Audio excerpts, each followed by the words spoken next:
Première leçon de cette année, les échanges de marchandises au XVIIIe siècle. Durant la leçon, nous aurons trois objectifs.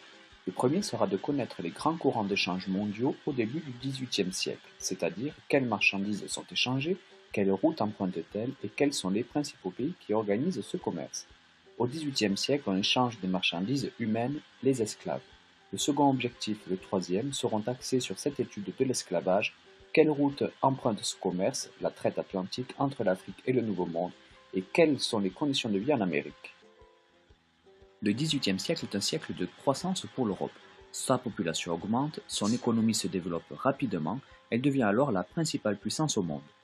Nous essaierons pendant cette leçon de savoir justement comment l'Europe a exercé sa domination sur le monde du XVIIIe siècle. Au XVIIIe siècle, le commerce mondial connaît un grand essor.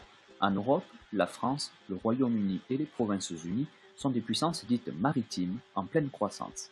Les principales routes maritimes relient alors l'Europe à l'Afrique, l'Afrique à l'Amérique et l'Amérique à l'Europe. C'est ce que l'on appelle le commerce triangulaire. En effet, les trajets reliant ces trois continents forment un triangle que vous avez représenté en orange sur la carte.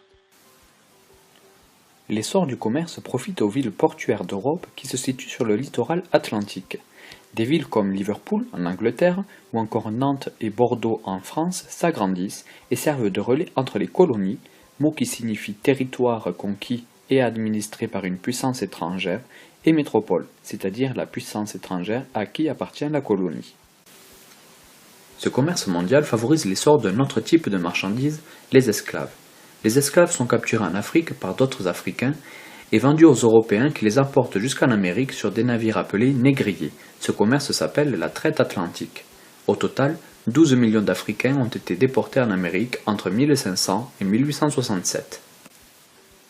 Une fois en Amérique, les esclaves sont vendus à des colons et vont majoritairement travailler dans des domaines agricoles appelés plantations. La vie y est très dure, les esclaves sont considérés comme des objets appartenant à leur maître, les châtiments corporels sont fréquents.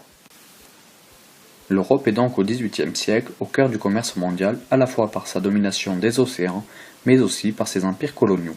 L'essor de ce commerce favorise l'esclavage.